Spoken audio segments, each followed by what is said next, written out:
Welcome back to the channel, everyone. In this video we'll take a look around my UK tropical garden in late March. Let's get straight into the video. Spring is in full swing. We have blue skies and we have sun. It's still fairly cold and windy, but there are signs of life in the garden.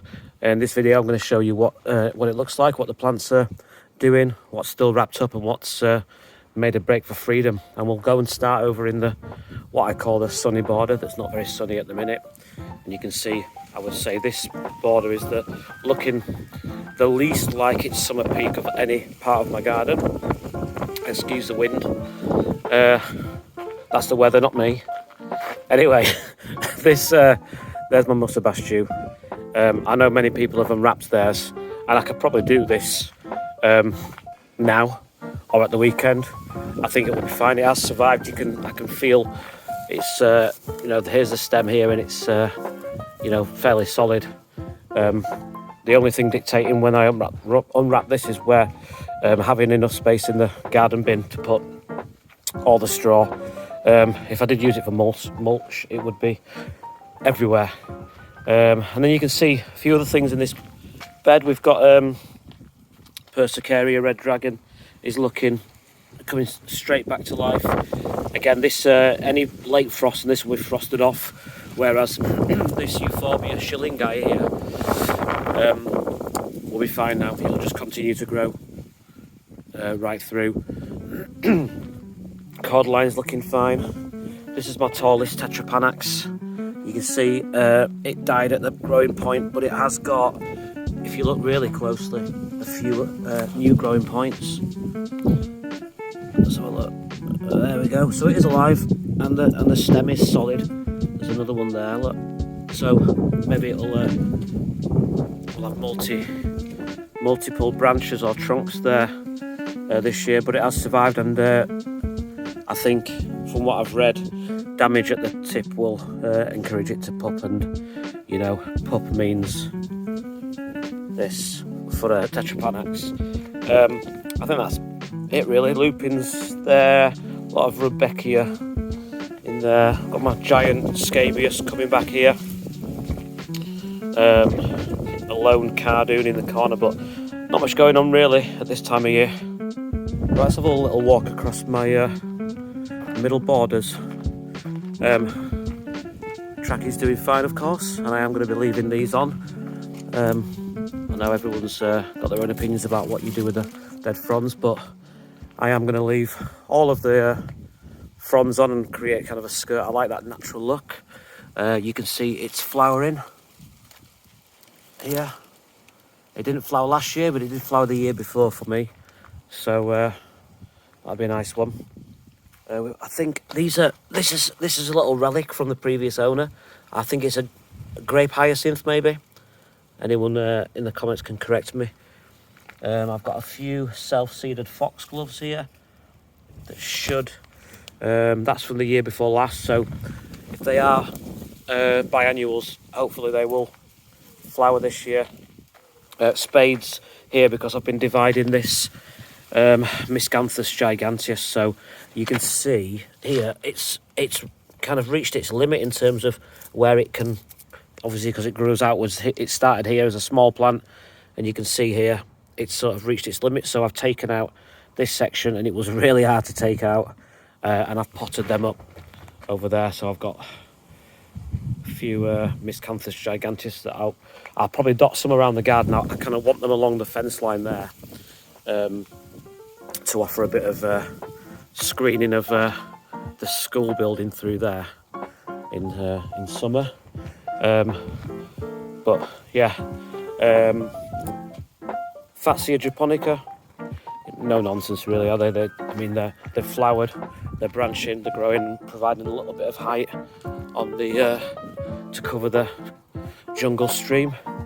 The mind your own business, or baby's tears, is doing what I hoped it would do, which is forming sort of a carpet over the jungle stream. Oh, I'll show you my Tetrapanax as well.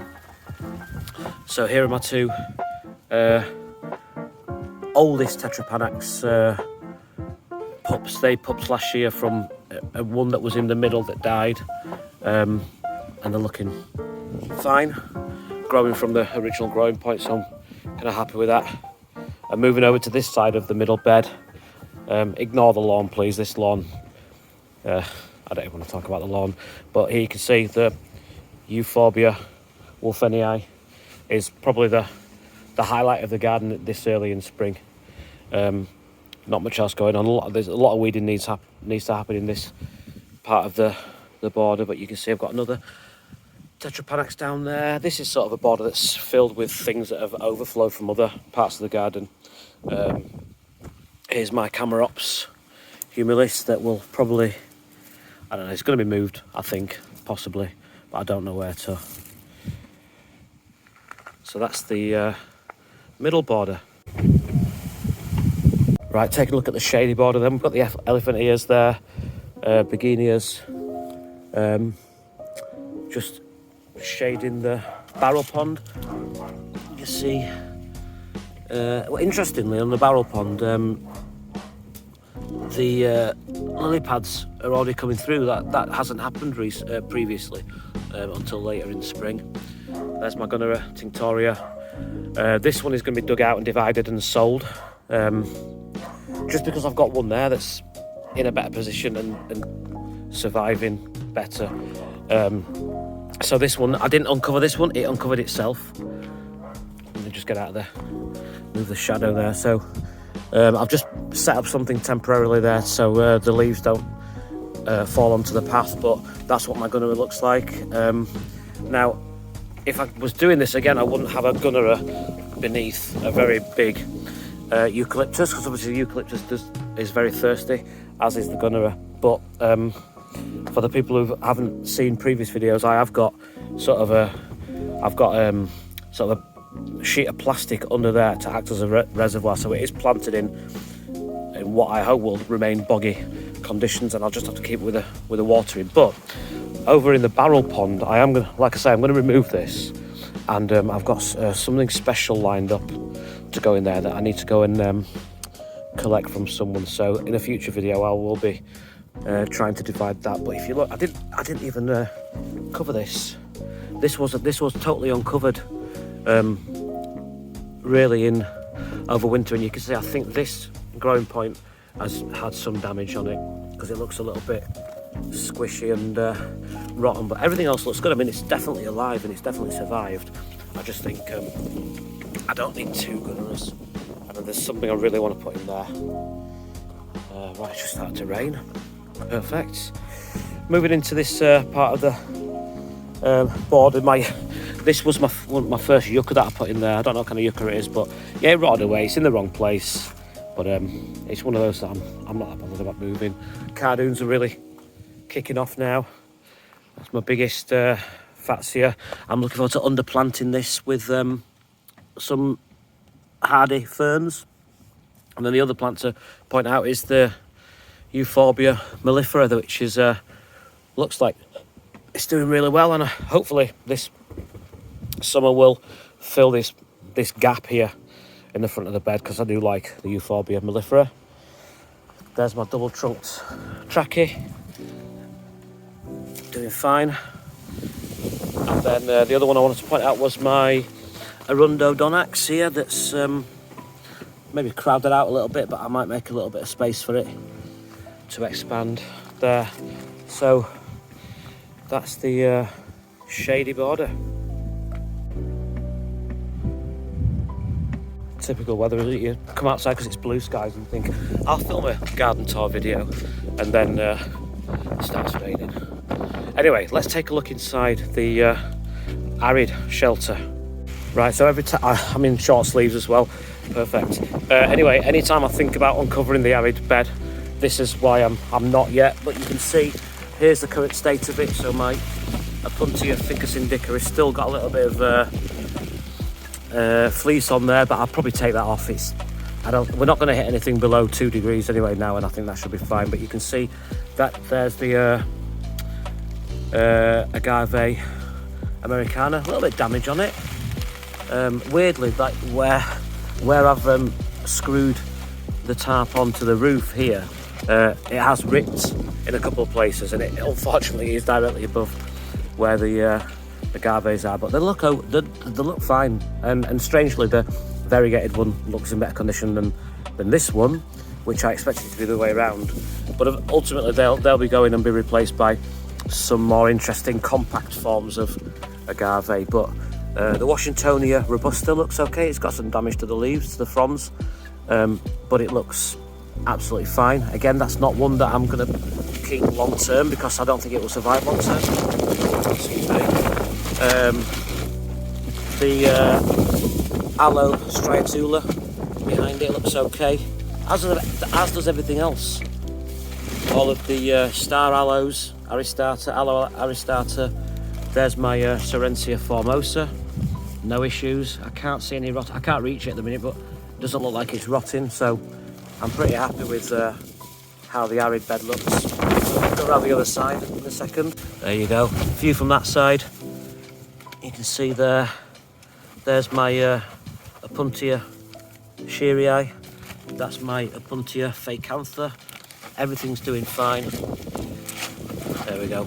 I feel like the temperature's dropped about 10 degrees in about 5 minutes. But anyway, let's get inside the greenhouse. Let's take a look what's going on in here.